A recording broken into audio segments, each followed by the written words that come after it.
Hi, ಇವತ್ತು ನಾವು ಒಂದು ಸ್ನಾಕ್ಸ್ ರೆಸಿಪಿ ಮಾಡ್ತಾ ಇದೀವಿ ನನ್ನ ತಂಗಿ ಜೊತೆಯಲ್ಲಿ. ಅವಳೇ ಇವತ್ತು ಮಾಡ್ತಾ ಇದ್ದಾಳೆ ಕುಕಿಂಗು. ಹೇಗ್ ಮಾಡ್ತಾಳೆ ನೋಡ್ಕೊಂಡ್ ಬರೋಣ ಆಯ್ತಾ? ಬನ್ನಿ ಸ್ಟಾರ್ಟ್ ಮಾಡೋಣ. ಏನ್ ಕುಕಿಂಗು, ಏನ್ ಸ್ನಾಕ್ಸ್ ಅಂತ ತೋರಿಸ್ಕೊಡ್ತೀನಿ. ಇವತ್ತು ನನ್ನ ತಂಗಿ ಮಾಡಿದ ಸ್ನ್ಯಾಕ್ಸ್ ಎಷ್ಟು ಚೆನ್ನಾಗಿತ್ತು ಅಂದರೆ ಅಷ್ಟು ಸಿಂಪಲ್ ಆಗಿ ಅಷ್ಟು ರುಚಿಯಾಗಿತ್ತು. ಸ್ನ್ಯಾಕ್ಸ್ ಅಂದರೆ ಯಾರಿಗೆ ತಾನೇ ಇಷ್ಟ ಆಗಲ್ಲ, ಮಕ್ಕಳಿಂದ ಹಿಡಿದು ದೊಡ್ಡವ್ರವರೆಗೂ ಎಲ್ಲರೂ ಇಷ್ಟಪಟ್ಟು ತಿಂತಾರೆ. ಆದರೆ ಮಾಡೋದಕ್ಕೆ ನಾವು ಜಾಸ್ತಿ ಎಣ್ಣೆ ಬೇಕಾಗುತ್ತೆ, ಎಣ್ಣೆ ಜಾಸ್ತಿ ತಿನ್ನಬಾರ್ದು ಅಂತ ಕಡಿಮೆ ಮಾಡ್ತೀವಿ. ಆದರೆ ಇವತ್ತು ನಾನು ಕಡಿಮೆ ಎಣ್ಣೆಯಿಂದ ತುಂಬಾ ರುಚಿಕರವಾದ ಒಂದು ಸ್ನ್ಯಾಕ್ಸು ಮಾಡಿ ತೋರಿಸ್ತಾ ಇದ್ದೀವಿ. ತುಂಬಾ ಸಿಂಪಲ್ಲಾಗಿ ಮಾಡ್ಕೊಳ್ಬೋದು. ಹೆಚ್ಚು ಅದಕ್ಕೆ ಇಂಗ್ರೀಡಿಯೆಂಟ್ಸ್ ಬೇಕು ಅಂತಲೂ ಇಲ್ಲ, ಹೆಚ್ಚು ಕೆಲಸ ಆಗುತ್ತೆ ಅಂತಲೂ ಇಲ್ಲ. ಆಲೂ ಪರೋಟ ಎಲ್ಲರೂ ಮಾಡೇ ಇರ್ತೀರ, ಅದೇ ರೀತಿ ಮೆಥಡಲ್ಲಿ ಮಾಡೋದು. ಆದರೆ ಸ್ವಲ್ಪ ಡಿಫ್ರೆಂಟಾಗಿ ಮಾಡಿದ್ರೆ ತುಂಬ ಚೆನ್ನಾಗಿರುತ್ತೆ. ಇದನ್ನು ಸಂಜೆ ಹೊತ್ತು ಟೀ ಟೈಮ್ ಸ್ನ್ಯಾಕ್ಸ್ಗೂ ತಿನ್ಬೋದು. ಈಗ ಬೇಕು ಅಂದಾಗ ಮಕ್ಕಳು ಏನಾದರೂ ಕೇಳಿದ್ರು ಕೂಡ ಮಾಡ್ಕೊಳ್ಬೋದು. ಅದನ್ನು ಹೇಗೆ ಮಾಡೋದು ಅಂತ ನೋಡ್ಕೊಂಬರೋಣ. ಅದಕ್ಕೂ ಮುಂಚೆ ನಮ್ಮ ಚಾನಲ್ಗೆ ಯಾರಿನ್ನೂ ಸಬ್ಸ್ಕ್ರೈಬ್ ಮಾಡದೆ ನೋಡ್ತಾ ಇದ್ದೀರಾ, ಪ್ಲೀಸ್ ಸಬ್ಸ್ಕ್ರೈಬ್ ಮಾಡಿಕೊಂಡು ವಿಡಿಯೋನ ಎಲ್ಲೂ ಸ್ಕಿಪ್ ಮಾಡದೆ ಕೊನೆವರೆಗೂ ನೋಡಿ ನಮ್ಮ ಚಾನಲ್ಗೆ ಸಪೋರ್ಟ್ ಮಾಡಿ. ಬನ್ನಿ ಇವಾಗ ಹೇಗೆ ಮಾಡೋದು ಅಂತ ಮೆಥಡನ್ನು ನೋಡ್ಕೊಂಬರೋಣ. ಇವಾಗ 1 ಕಪ್ ಗೋಧಿ ಹಿಟ್ಟನ್ನ ತಗೋಬೇಕು.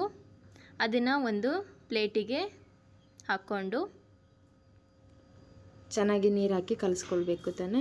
ಹಾಂ, ಕಪ್ ಗೋಧಿ ಹಿಟ್ಟನ್ನ ಹಾಕಿದ ಮೇಲೆ ಸ್ವಲ್ಪ ಉಪ್ಪನ್ನ ಹಾಕಿ ಸ್ವಲ್ಪ ನೀರನ್ನ ಮಿಕ್ಸ್ ಮಾಡ್ಕೋತಾ ಕಲಿಸ್ಕೋಬೇಕು. ಅದನ್ನು ಇವಾಗ ಚಪಾತಿ ಹಿಟ್ಟನ್ನ ಕಲಿಸ್ತೀವಲ್ವ, ಅದೇ ಮೆಥಡಲ್ಲಿ ಕಲಿಸ್ಕೋಬೇಕು. ಅಂದರೆ ನಾವು ಚಪಾತಿ ಹಿಟ್ಟನ್ನ ಎಷ್ಟು ನಾದಿ ಚೆನ್ನಾಗಿ ಕಲಿಸ್ಕೊಳ್ತೀವಿ ಅಷ್ಟು ಚೆನ್ನಾಗಿ ಹದ ಬರುತ್ತೆ. ಹಾಗೆ ಅದರಿಂದ ಚಪಾತಿ ಏನೇ ಮಾಡಿದ್ರೂ ಸ್ಮೂತಾಗಿ ಚೆನ್ನಾಗಿರುತ್ತೆ.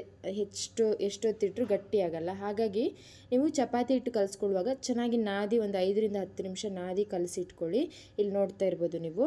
ಇವಾಗ ಕಲಿಸಿದ್ದಾಯಿತು. ಇವಾಗ ಇದನ್ನು ಒಂದು 10 ಮಿನಿಟ್ಸು ಸೈಡಲ್ಲಿ ಇಟ್ಕೊಬಿಡೋಣ. ನೆನಿಲಿ ಅದು ಸಾಫ್ಟ್ ಆಗುತ್ತಲ್ವಾ, ಅದಕ್ಕೆ ಈ ಥರ ಒಂದು ಕಪ್ಪು ಇಲ್ಲ ತಟ್ಟೆ ಇಲ್ಲ ಏನಾದರೂ ಒಂದು ಒದ್ದೆ ಬಟ್ಟೆ ಆ ಥರ ಇದ್ದರೆ ಮುಚ್ಚಿ ಇಟ್ಟರೆ ಒಳ್ಳೆಯದು. ಒಂದು 10 ನಿಮಿಷ ಸೈಡಲ್ಲಿದ್ದರೆ ಬೇರೆದು ರೆಡಿ ಮಾಡ್ಕೊಳ್ಬೋದು. ಇವಾಗ ನಾವು ಆಲ್ರೆಡಿ ಆಲೂಗಡ್ಡೆನ ಬೇಯಿಸಿಟ್ಕೊಂಡಿದ್ದೀವಿ. ಎಷ್ಟು? 2 ಆಲೂಗಡ್ಡೆನ ತೊಗೊಂಡಿದ್ದೀವಿ. ಅದನ್ನು ಈಗ ಸಿಪ್ಪೆ ಎಲ್ಲ ತೆಗೆದು ಅದನ್ನು ಸ್ಮ್ಯಾಶ್ ಮಾಡಿ ಇಟ್ಕೋಬೇಕು. ಈಗ ಅದಕ್ಕೆ ಆಲೂಗಡ್ಡೆ ಜೊತೆ ಮಿಕ್ಸ್ ಮಾಡೋಕ್ಕೆ ಈರುಳ್ಳಿನ ಸಣ್ಣದಾಗಿ ಕಟ್ ಮಾಡ್ಕೋಬೇಕು. ಓಕೆ, ಇದಕ್ಕಿಷ್ಟೇ ಅಲ್ವಾ ರೆಡಿ ಮಾಡಬೇಕಾಗಿರೋದು? ಬೇರೆ ಏನು ಬೇಡ, ಇಷ್ಟೇ ಸಾಕು. ಅದಕ್ಕೆ ಇನ್ನು ಬೇರೆ ಏನಾದರೂ ಹಾಕ್ಕೋಬೋದು. ನಿಮಗೇನಾದರೂ ವೆಜಿಟೇಬಲ್ಸ್ ಬೇಕು ಅಂತ ಇದ್ದರೆ ಅದನ್ನು ಬೇಕಾದರೂ ಆ್ಯಡ್ ಮಾಡ್ಕೋಬೋದು. ಓಕೆ, ಇದು ಸಿಂಪಲ್ ಆಗಿ ಮಾಡ್ಕೊಳ್ಳೋದು. ಈಗ ಬಾಣಲಿ ಇಟ್ಕೊಂಡು ನೆಕ್ಸ್ಟ್ ಸ್ವಲ್ಪ ಆಯಿಲ್ ಹಾಕಿ, ಆಯಿಲ್ ಒಂದು 2 ಚಮಚ, 2 ಸ್ಪೂನ್ ಆಯಿಲ್ ಇರಲಿ. ಆಮೇಲೆ ಸಾಸಿವೆ, ಜೀರಿಗೆ, ಬೇವಿನೆಲೆ ಒಂದು ಸ್ವಲ್ಪ ಹಾಕೋಬೇಕು. ಸಾಸಿವೆ ಜೀರಿಗೆ ಚಿಟಪಟ ಮೇಲೆ ಬೇವಿನೆಲೆ ಹಾಕೋಬೇಕು. ಆಮೇಲೆ ಈಗ ನಾವು ಕಟ್ ಮಾಡ್ಕೊಂಡಿದೀವಲ್ವಾ ಈರುಳ್ಳಿನ, ಅದನ್ನ ಮಿಕ್ಸ್ ಮಾಡಿ. ಅದಕ್ಕೆ ಆದಷ್ಟು ಚಿಕ್ಕದಾಗಿ ಕಟ್ ಮಾಡ್ಕೊಂಡ್ರೆ ಒಳ್ಳೇದು ಈರುಳ್ಳಿ. ಆವಾಗ ನಾವು ಅದನ್ನ ಮಿಕ್ಸ್ ಮಾಡುವಾಗ ಈಸಿ ಆಗುತ್ತೆ, ಬೇಗ ಫ್ರೈ ಆಗುತ್ತೆ. ಆಮೇಲೆ ಅದಕ್ಕೆ ಅರಿಶಿನ ಪುಡಿ ಸ್ವಲ್ಪ, ಉಪ್ಪು ಚೂರು, ಖಾರ ಪುಡಿ ಚೂರು ಅಂದರೆ ಅರ್ಧ ಸ್ಪೂನ್ ಸಾಕು. ಆಮೇಲೆ ಧನಿಯಾ ಪೌಡರ್ನ ಚೂರು ಹಾಕ್ಕೋಬೇಕು. ಅರ್ಧ ಟೇಬಲ್ ಸ್ಪೂನ್ನ ಹಾಕ್ಕೋಬೇಕು. ಅದನ್ನು ಹಾಕಿದ್ಮೇಲೆ ಅವೆಲ್ಲದನ್ನು ಒಂದ್ಸರಿ ಮಿಕ್ಸ್ ಮಾಡಿ, ಅದು ಫ್ರೈ ಆಗಿ ಸ್ಮೆಲ್ ಹೋದ್ಮೇಲೆ ಇವಾಗ ನಾವು ಸ್ಮ್ಯಾಶ್ ಮಾಡಿಟ್ಕೊಂಡಿರೋ ಆಲೂಗಡ್ಡೆ ಇದೆಯಲ್ವಾ, ಅದನ್ನು ಅದಕ್ಕೆ ಮಿಕ್ಸ್ ಮಾಡಿ ಚೆನ್ನಾಗಿ ಅದರಲ್ಲಿ ಮಿಕ್ಸ್ ಆಗಬೇಕು. ಆಲೂಗಡ್ಡೆ ಪಲ್ಯ ಎಲ್ಲ ನಾವು ದೋಸೆಗೆ ಆಲೂಗಡ್ಡೆ ಪಲ್ಯ ಮಾಡಿರ್ತೀವಲ್ವ, ಅದೇ ಥರ ಮಾಡ್ಕೊಳ್ಳುವಂಥದ್ದು. ಚೆನ್ನಾಗಿ ಆಲೂಗಡ್ಡೆಗೆ ಉಪ್ಪು ಖಾರ ಎಲ್ಲ ಹಿಡಿಯೋ ತನಕ ಚೆನ್ನಾಗಿ ಮಿಕ್ಸ್ ಮಾಡ್ಕೊಳ್ಳಿ. ಇವಾಗ ಪಲ್ಯ ರೆಡಿಯಾಗಿದೆ. ಅದು ಆಲೂಗಡ್ಡೆನ ಗಂಟು ಇಲ್ದಿರೋ ಹಾಗೆ ಸ್ಮೂತಾಗಿ ಮಾಡ್ಕೊಳ್ಳಿ, ಆವಾಗ ಚೆನ್ನಾಗಿರುತ್ತೆ ಸ್ಪ್ರೆಡ್ ಮಾಡೋದಕ್ಕೆ.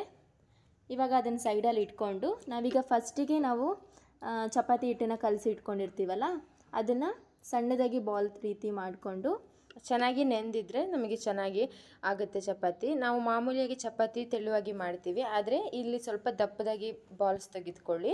ನಾವು 1 ಕಪ್ ಹಿಟ್ಟಿಗೆ ಒಂದು 4 ರಿಂದ 5 ಚಪಾತಿ ಆಗುತ್ತೆ. ಅದರಿಂದ ನಾವು ತುಂಬ ಒಂದು 10 ರಿಂದ 12 ಸ್ನ್ಯಾಕ್ಸ್ ಈ ಥರ ಮಾಡ್ಬೋದು.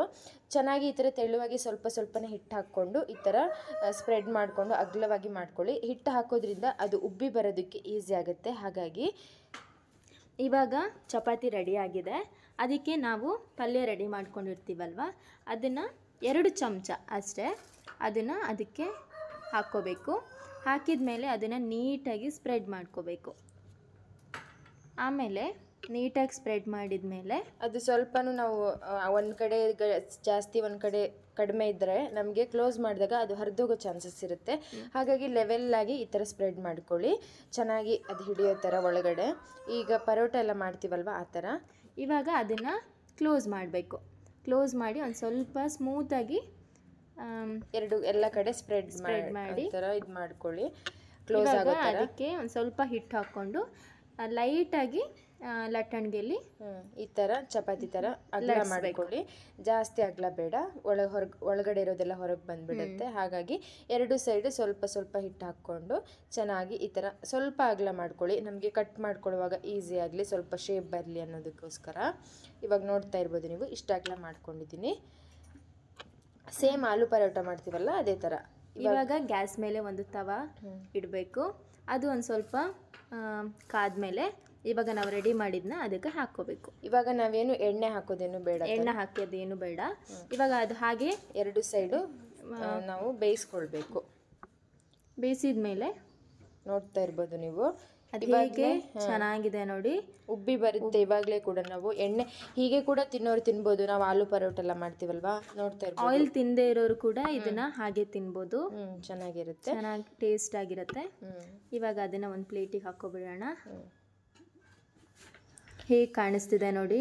ಇವಾಗ ನಾವು ನಿಮ್ಗೆ ಯಾವ ಶೇಪ್ ಬೇಕೋ ಆ ಶೇಪಲ್ಲಿ ಕಟ್ ಮಾಡ್ಕೊಳ್ಬೋದು. ನಿಮಗೆ ಸ್ಮಾಲ್ ಸೈಜ್ ಬೇಕು ಅಂದರೂ ಸ್ಮಾಲ್ ಸೈಜಲ್ಲಿ ಕಟ್ ಮಾಡ್ಕೋಬೋದು, ಇಲ್ಲ ದೊಡ್ಡದಾಗಿ ಪೀಸ್ ಬೇಕಂದ್ರೂ ಕೂಡ ಹಾಗೂ ಕಟ್ ಮಾಡ್ಕೋಬೋದು. ಈ ಥರ ನಾವು 1 ಕಪ್ಪಲ್ಲಿ 4 ಚಪಾತಿ ಆಗಿದೆ ಅಂದರೆ 4 ಚಪಾತಿಯಲ್ಲಿ 3 ಸ್ಲೈಸಸ್ ಅಂದರೆ 12 ಆಗಿತ್ತು. ನೀವು ಹೀಗೆ ಕೂಡ ತಿನ್ಬೋದು ಆರಾಮಾಗಿ, ಹೀಗೂ ಕೂಡ ಟೇಸ್ಟ್ ಆಗಿತ್ತು. ಈಗ ಇನ್ನೊಂದು ಪಾತ್ರೆಯಲ್ಲಿ ಎಣ್ಣೆ ಆಯಿಲನ್ನು ಹಾಕ್ಕೊಂಡು ಶಾಲೋ ಫ್ರೈ ಮಾಡೋದು, ಜಾಸ್ತಿ ಡೀಪ್ ಫ್ರೈ ಏನೂ ಇಲ್ಲ. ಎಣ್ಣೆ ಬಿಸಿ ಆದಮೇಲೆ ಈಗ ನಾವು ಕಟ್ ಮಾಡ್ಕೊಂಡಿರ್ತೀವಲ್ವ ಅದನ್ನು ಅದಕ್ಕೆ ಹಾಕಿ, ಅಗ್ಲ ಪಾತ್ರೆ ಆದರೆ 1-2 ಜಾಸ್ತಿ ಆಗಿ ಹಾಕ್ಕೊಳ್ಬೋದು. ಒಂದೊಂದೇ ಹಾಕ್ಕೊಂಡು ಮಾಡ್ತಾ ಇರೋದು. ಈಗ ಅದ್ರ ಮೇಲೆ ಸ್ವಲ್ಪ ಎಣ್ಣೆನ ಹಾಕಿ ಈ ಥರ 2 ಸೈಡ್ ಕೂಡ ಅದು ಬೇಯಬೇಕು. ಈ ಥರ ಇನ್ನೊಂದು ಕಡೆ ತಿರುಗಿಸಿ ಹಾಕಿದ್ರೆ ಹೇಗೆ ಉಬ್ತಾ ಇದೆ ನೋಡಿ. 2 ಸೈಡ್ ಕೂಡ ಉಬ್ತಾ ಇದೆ, ಎಲ್ಲೂ ಕೂಡ ಓಪನ್ ಆಗಿಲ್ಲ. ನೋಡ್ತಾ ಇರ್ಬೋದು ನೀವು, ಎಷ್ಟು ಚೆನ್ನಾಗಿ ಕಾಣಿಸ್ತಾ ಇದೆ ಅಲ್ವಾ. ಹೀಗೆ ಉಳಿದಿದ್ದಂತೂ ಮಾಡ್ಕೊಳ್ಬೋದು ನೀವು.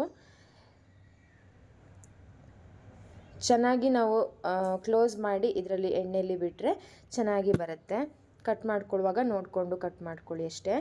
2 ಸೈಡ್ ಕೂಡ ಬೇಯಿಸ್ಕೊಳ್ಳಿ. ಇಷ್ಟೇ. ಇದು ತುಂಬಾ ಸಿಂಪಲ್ ಆಗಿರುವಂಥ ರೆಸಿಪಿ. ತುಂಬಾ ನೋಡೋದಕ್ಕೂ ಎಷ್ಟು ಚೆನ್ನಾಗಿ ಕಾಣಿಸ್ತಾ ಇದೆ, ಹಾಗೆ ತಿನ್ನೋದಕ್ಕೂ ಅಷ್ಟೇ ರುಚಿಯಾಗಿರುತ್ತೆ, ಹಾಗೆ ಮಾಡ್ಕೊಳ್ಳೋದಕ್ಕೂ ತುಂಬಾ ಸುಲಭ ಕೂಡ. ಇಷ್ಟು ಸಿಂಪಲ್ ಆಗಿ ಕಾಣಿಸ್ತಾ ಇದೆ ಅಲ್ವಾ. ಇವಾಗ ದಿಢೀರ್ ಅಂತ ಮಾಡ್ಕೋಬೋದು ನೋಡಿ ಈ ಸ್ನ್ಯಾಕ್ಸನ್ನು. ನೋಡಿ ಇಷ್ಟು ಆಗಿತ್ತು ನಮಗೆ 1 ಕಪ್ ಹಿಟ್ಟಲ್ಲಿ. ತುಂಬಾ ಚೆನ್ನಾಗಿತ್ತು ಕೂಡ, ನೋಡ್ತಾ ಇರ್ಬೋದು. ಇವಾಗ ಇದನ್ನು ಒಂದು ಓಪನ್ ಮಾಡಿ ತೋರಿಸ್ತಾರೆ. ಅದ್ರೊಳಗಡೆಯಿಂದ ಆ ಪಲ್ಯ ಹಾಕಿರ್ತೀವಲ್ಲ ಎಷ್ಟು ಚೆನ್ನಾಗಿ ಕಾಣಿಸುತ್ತೆ ಅಂತ. ಆ ಚಪಾತಿ ಆ ಪಲ್ಯದ ಜೊತೆಲಿ ತಿನ್ನೋಕ್ಕೆ ಅದ್ರ ರುಚಿನೇ ಅಷ್ಟು ಚೆನ್ನಾಗಿರುತ್ತೆ. ನೋಡ್ತಾ ಇರ್ಬೋದು ನೀವು ಎಷ್ಟು ಸಾಫ್ಟ್ ಆಗಿದೆ ಅಂತ. ಹಾರ್ಡ್ ಆಗಿನೂ ಕೂಡ ಇರಲ್ಲ, ನಮಗೆ ಗಟ್ಟಿಯಾಗಿನೂ ಅನಿಸಲ್ಲ. ಚಪಾತಿ ಚೆನ್ನಾಗಿ ಕಲಿಸ್ಕೊಂಡಿರ್ತೀವಲ್ವ, ಹಾಗಾಗಿ ಒಳಗಡೆಯಿಂದನೂ ಅಷ್ಟೇ ಆ ಪಲ್ಯ ಹಾಕಿರೋದ್ರಿಂದ ಆ ಚಪಾತಿಗೂ ಪಲ್ಯಗೂ ತುಂಬಾ ರುಚಿಯಾಗಿರುತ್ತೆ. ನೀವು ಒಮ್ಮೆ ಈ ಮೆಥಡಲ್ಲಿ ಟ್ರೈ ಮಾಡಿ ನೋಡಿ. ಹಾಗೆ ಈ ರೆಸಿಪಿ ಇಷ್ಟ ಆದರೆ ನಮ್ಮ ಚಾನಲ್ಗೆ ಕಮೆಂಟ್ ಮಾಡಿ. ನೀವು ಟ್ರೈ ಮಾಡಿ, ನಿಮಗೂ ಇಷ್ಟ ಆದರೆ ಕಮೆಂಟ್ ಮಾಡಿ, ಲೈಕ್ ಮಾಡೋದನ್ನು ಮರಿಬೇಡಿ. ಸಬ್ಸ್ಕ್ರೈಬ್ ಮಾಡಿಕೊಂಡು ವಿಡಿಯೋನ ಸ್ಕಿಪ್ ಮಾಡದೆ ಕೊನೆವರೆಗೂ ನೋಡಿದ್ದೀರಾ ಅಂದ್ಕೊಳ್ತೀನಿ. ಹಾಗೆ ಇವತ್ತಿನ ವಿಡಿಯೋ ನಿಮಗೆ ಇಷ್ಟ ಆಗಿದ್ದರೆ ಪ್ಲೀಸ್ ನಮಗೆ ಸಪೋರ್ಟ್ ಮಾಡಿ. ಇವತ್ತಿನ ನಾನು ತಂಗಿ ಜೊತೆಯಲ್ಲಿ ಮಾಡಿದಂಥ ವಿಡಿಯೋ ನಿಮಗೆ ಇಷ್ಟ ಆಗಿದೆ ಅಂತ ಅಂದ್ಕೊಳ್ತೀನಿ. ಹೀಗೆ ಹೊಸ ಹೊಸ ವಿಡಿಯೋಗಳೊಂದಿಗೆ ಮತ್ತೆ ಬರ್ತೀನಿ. ಅಲ್ಲಿವರೆಗೂ ನಮ್ಮ ಚಾನಲ್ಗೆ ಸಪೋರ್ಟ್ ಮಾಡಿ.